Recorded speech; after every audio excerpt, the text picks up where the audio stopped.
Dear students, ഇത് basic ഇലക്ട്രിക്കലിൻ്റെ ഒരു video ആണ്. ഇന്നത്തെ വീഡിയോയിൽ നമ്മൾ A C through pure capacitive സർക്യൂട്ടാണ്. കഴിഞ്ഞ രണ്ട് വീഡിയോയിൽ A C through pure resistive സർക്യൂട്ടും പ്യുവർ ഇൻഡക്റ്റീവ് സർക്യൂട്ടാണ് നോക്കിയത്. അപ്പോൾ ഈ സർക്യൂട്ടിൽ നിങ്ങൾക്ക് നോക്കിയാൽ അറിയാം, ഒരു കപ്പാസിറ്റർ മാത്രമാണുള്ളത്. അതിന് അക്രോസ് ഞാനൊരു എ സി വോൾട്ടേജ് കൊടുക്കണം. എ സി വോൾട്ടേജിൻ്റെ equation V is equal to Vm sin omega t. അപ്പോൾ നമ്മൾ സ്ഥിരമായിട്ടുള്ള മെത്തേഡ് എങ്ങനെയാണെന്ന് വെച്ചാൽ വോൾട്ടേജിൻ്റെ ഇക്വേഷൻ എഴുതും, എന്നിട്ട് കറണ്ടിൻ്റെ ഇക്വേഷൻ കണ്ടുപിടിക്കലാണ്. ഇപ്പോൾ കപ്പാസിറ്ററിൻ്റെ കേസിൽ വോൾട്ടേജ് കറണ്ട് റിലേഷൻഷിപ്പ് എന്ന് പറഞ്ഞാൽ എന്താണ്? നമുക്കറിയാം, റെസിസ്റ്റൻസിൻ്റെ കേസിൽ വോൾട്ടേജ് കറണ്ട് റിലേഷൻഷിപ്പ് എന്ന് പറഞ്ഞാൽ I is equal to V/R ആണ്. അതുപോലെ ഇൻഡക്ടറിൻ്റെ കേസിൽ I is equal to 1/L integral V dt ആണ്. അങ്ങനെയാണല്ലോ നമ്മൾ കഴിഞ്ഞ പ്രാവശ്യം ചെയ്തത്. I is equal to 1/L integral V dt എന്നിട്ട് അപ്ലൈ ചെയ്തിട്ട് കറണ്ടിന്റെ വാല്യൂ കണ്ടു. ഇവിടെ കപ്പാസിറ്റൻസിന്റെ കേസിൽ I is equal to C dV/dt ആണ്. കാരണം Q is equal to CV വരുമ്പോൾ I എന്ന് പറഞ്ഞാൽ dQ/dt ആണ്. അപ്പോൾ I is equal to C dV/dt ആണ് കപ്പാസിറ്റൻസിന്റെ കറണ്ട് വോൾട്ടേജ് റിലേഷൻഷിപ്പ്. ഈ മൂന്ന് ഇക്വേഷൻ നിങ്ങൾ ഓർത്ത് വെക്കണം. റെസിസ്റ്റൻസിന് I is equal to V/R, ഇൻഡക്റ്റൻസിന് I is equal to 1/L integral V dt, കപ്പാസിറ്റൻസിന് I is equal to C dV/dt. അപ്പോൾ നമുക്ക് V അറിഞ്ഞ സ്ഥിതിക്ക് കറണ്ട് കാണാം അല്ലേ? അപ്പോൾ I is equal to C dV/dt. V എന്ന് പറയുന്നത് Vm sin omega t ആണ്. അപ്പോൾ ഞാനതിവിടെ സബ്സ്റ്റിറ്റ്യൂട്ട് ചെയ്യണു. അപ്പോൾ എനിക്ക് എന്താ കിട്ടുക? C into d/dt of Vm sin omega t. അതിന് Vm പുറത്തെടുക്കാം. d/dt of sin omega t എന്ന് പറഞ്ഞാൽ cos omega t with respect to t ആകുമ്പോൾ ഒരു ഒമേഗയും കൂടിയും വരും. അപ്പോൾ എനിക്ക് എന്താ കിട്ടുക? I is equal to C Vm omega sin omega t. ഇവിടെ cos omega t ആണ് കറണ്ട് വന്നിട്ടുള്ളത്, വോൾട്ടേജ് സൈൻ ഒമേഗ ടി. അപ്പോൾ ഇത് രണ്ടും എനിക്ക് കമ്പയർ ചെയ്യാൻ പറ്റില്ല, ഇന്നലെ ചെയ്ത പോലെ തന്നെ. അപ്പോൾ കോസ് ഒമേഗ ടിനെ എനിക്ക് സൈൻ ഒമേഗ ടി പ്ലസ് 5/2 എന്ന് എഴുതാം. അപ്പോൾ ആ സ്ഥിതിക്ക് എനിക്കിതിനെ ഒന്നും കൂടി റീഅറേഞ്ച് ചെയ്ത് എഴുതാം. Vm ഈ സി ഒമേഗ മുകളിലുള്ളതിന് എനിക്ക് 1/ωc എന്ന് എഴുതാം. അപ്പോൾ Vm/1/ωc sign omega T plus 5/2. അപ്പോൾ ഇവിടെ നിങ്ങൾക്ക് ഈ സൈൻ ഒമേഗ ടി പ്ലസ് 5/2ന്റെ മാക്സിമം വാല്യൂ 1 ആണ്. അപ്പോൾ നമുക്ക് I മാക്സ് എന്ന് പറയുന്നത് എന്തായിരിക്കും? Vm/1/ωc. ഈ 1/ωc എന്ന് പറയുന്നതാണ് നമ്മളെ XC എന്ന് പറഞ്ഞാൽ കപ്പാസിറ്റൻസ് ആണ്. ഇൻഡക്റ്റൻസ് ആവുമ്പോൾ നമുക്ക് വരിക ഇൻഡക്റ്റീവ് റിയാക്റ്റൻസും, കപ്പാസിറ്റൻസ് വരുമ്പോൾ കപ്പാസിറ്റീവ് റിയാക്റ്റൻസും. ഇന്നലെ ഇൻഡക്റ്റൻസ് വന്നപ്പോൾ നമുക്ക് എന്താ ഇവിടെ കിട്ടിയിരുന്നത്? നമുക്ക് ഓർക്കുന്നുണ്ടോ? I is equal to നമ്മൾ ചെയ്തു വന്നപ്പോൾ നമുക്ക് കിട്ടി Vm/ωL.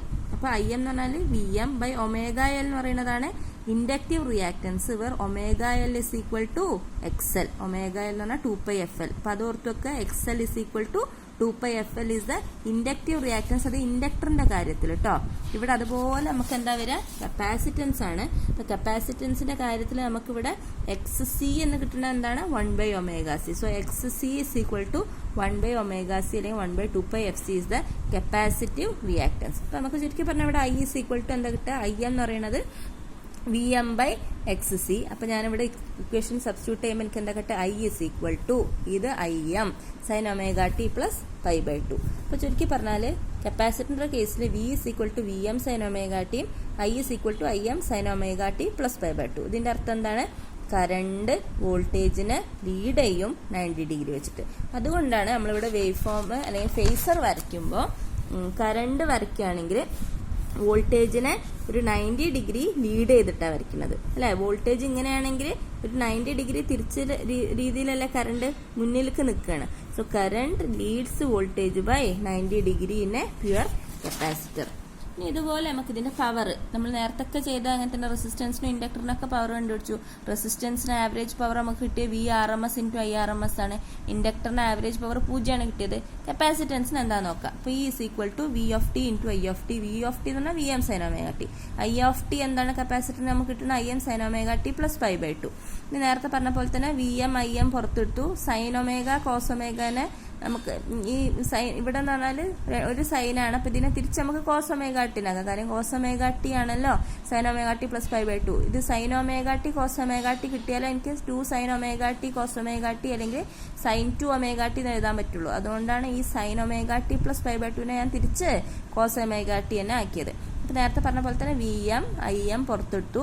Sign omega T cos omega t, ഒരു 2 മുകളിലും താഴെ മൾട്ടിപ്ലൈ ചെയ്താൽ 2 sine omega T cos omega t by 2, അല്ലെങ്കിൽ VMIM/2. ഇത് എന്ന് പറഞ്ഞാൽ സൈൻ 2 ഒമേഗ ടി ആണ്. ഇനി ആവറേജ് പവർ കാണണമെങ്കിൽ 1/t integral 0 to t p of t dt. അപ്പൊ ഇവിടെ എന്ന് പറഞ്ഞാൽ 1/2π ഇന്റഗ്രൽ 0 to 2π. ഈ p of t എന്ന് പറഞ്ഞാൽ എന്താണ്? ഈ സാധനമാണ് VMIM/2 sine 2 omega t d omega t respect d omega t. ചുരുക്കി പറഞ്ഞാൽ ഈ സൈൻ ഒമേഗ ടി അല്ലെങ്കിൽ സൈൻ 2 ഒമേഗ ടി ഒക്കെ ഞാൻ ഇന്നലെ പറഞ്ഞതാണ് 0 to 2π ഇന്റഗ്രേറ്റ് ചെയ്താൽ 0 ആണ്. അപ്പോൾ ഇവിടുത്തെ ആവറേജ് പവർ ഈസ് 0. അപ്പൊ അതിന്റെ അർത്ഥം എന്താണ്? So in A pure capacitive circuit the average power for a full cycle is 0. അത് നമുക്ക് ഈ വേവ് ഫോം വെച്ചിട്ടും പ്രൂവ് ചെയ്യാം. ഈ വരച്ചു വെച്ചിരിക്കുന്നത് എന്താണ്? വോൾട്ടേജ്. ഈ വരച്ചു വെച്ചിരിക്കുന്നത് എന്ന് പറയുന്നത് ഫസ്റ്റ് വോൾട്ടേജ് ആണ്. ഈ വി കണ്ടോ? വി വരച്ചു വെച്ചിരുന്നത്. കറണ്ട് എങ്ങനെയാണ്? വോൾട്ടേജിനെ ലീഡ് ചെയ്യണം. അത് കറണ്ട് 0 ആവുമ്പോൾ അല്ല, വോൾട്ടേജ് 0 ആവുമ്പോൾ കറണ്ട് എത്രയാണ്? മാക്സിമം. കാരണം കറണ്ട് മുന്നോട്ടാണ്. ആദ്യം മാക്സിമം വാല്യൂ എത്തുന്നത് വോൾട്ടേജിനെ അപേക്ഷിച്ച് കറണ്ടാണ്. കാരണം കറണ്ട് ലീഡ് ചെയ്യും. അപ്പോൾ വോൾട്ടേജ് ഇവിടെയാണ് 90 ഡിഗ്രി എത്തുന്നത്. കറണ്ട് അതിന്റെ മുമ്പ് ഒരു 90 ഡിഗ്രി π/2 മുമ്പ് എന്തെത്തിണ്ടാവും? മാക്സിമം എത്തിണ്ട്. അപ്പോൾ ഇത് വോൾട്ടേജിന്റെ വേവ് ഫോം, ഇത് കറണ്ടിന്റെ വേവ് ഫോം. കറണ്ട് എന്തായാലും വോൾട്ടേജിനെക്കാളും ചെറുതാണല്ലോ. കാര്യം കറണ്ട് എന്ന് പറയുന്നത് വോൾട്ടേജ് ബൈ ഒരു സാധനമാണ്. അപ്പൊ കറണ്ട് വോൾട്ടേജിനെക്കാളും ചെറുതായിരിക്കും ആംപ്ലിറ്റ്യൂഡ് നോക്കുമ്പോൾ. അപ്പൊ വോൾട്ടേജ് ഇതാണ്, കറണ്ട് അതിനേക്കാളും ചെറുത്. പക്ഷേ ഇറ്റ്സ് ലീഡ്സ്. അപ്പോൾ ഒരു π/2 മുന്നോട്ടാണ് ഇത് നിൽക്കുക. അതായത് ഇത് 0 ആവുമ്പോൾ വോൾട്ടേജ് മാക്സിമം ആവണുള്ളൂ. അപ്പൊ ആ ഒരു കണ്ടീഷൻ എടുത്താൽ പവർ എന്ന് പറഞ്ഞാൽ വോൾട്ടേജ് ഇൻറ്റു കറണ്ട്. അപ്പൊ ഈ ഒരു ക്വാഡ്രന്റിൽ 0 to π/2 വോൾട്ടേജും പോസിറ്റീവ്, കറണ്ട് പോസിറ്റീവ്, അപ്പോൾ പവർ പോസിറ്റീവ്. π/2 to π ആവുമ്പോൾ voltage positive, current negative, power negative. ഈ ഒരു ക്വാഡ്രന്റിൽ π to 3π/2 എന്ന് പറഞ്ഞാൽ voltage negative, current negative, power positive.